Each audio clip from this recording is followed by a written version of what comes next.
हमारे पुराण कहते हैं कि जो ज्ञानी व्यक्ति है वह एक ही मनवंतर के दृष्टांत से अन्य मनवंतरों के संबंध में समझ लेता है।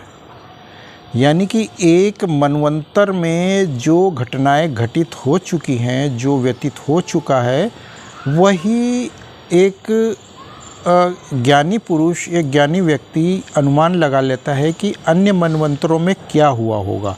यानी कि यही घटना चक्र हर मनवंतर में घटित होता रहता है। जो अभी हुआ है वो, यानी कि जिसको कहते हैं त्रिकालदर्शी, तो वो पिछला क्या हुआ होगा उसको भी वो जान लेता है कि पिछले मनवंतर में या पिछले युग में क्या घटित हुआ होगा, वर्तमान युग में पिछले कुछ दशकों में क्या घटित हुआ होगा, और अगले कुछ वर्षों में या 500, 1000, 2000 वर्षों में क्या घटित होने वाला है, ये भी वो जान लेता है। और उसके बाद आने वाले समय में क्या होने वाला है, ये मतलब तीनों अवस्था का उसको संपूर्ण ज्ञान हो जाता है, और वही त्रिकालदर्शी कहलाता है। तो हमारे यही पुराण कहते हैं कि मनवंतरों के संबंध में जो समझ लेता है वही ज्ञानी कहलाता है।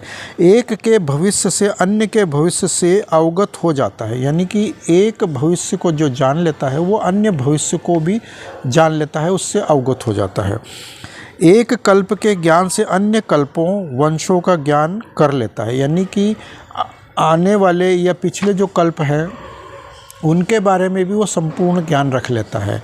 और क्योंकि जैसा अतीत वाला कल्प था, जैसा अतीत हो चुका, जो बीत चुका कल्प था, यानी कि समय अवधि थी, काल थे, वो जो बीत चुका है वही आने वाले समय में भी होगा और वही वर्तमान में भी होगा। वैसा ही भविष्य वाला होगा, यह तर्क जान लेना चाहिए।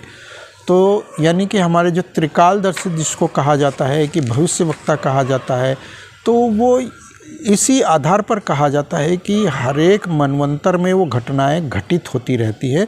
और जैसे कहा जाता है कि भगवान राम का अवतार हुआ था, तो जो त्रिकालदर्शी होता है वो ये जानता है कि आने वाला एक और जो मनवंतर होगा उसमें फिर से भगवान राम का अवतार होगा, लक्ष्मण का होगा, सीता भी आएंगी, रावण का भी जन्म होगा, और फिर वही घटित फिर से होगा।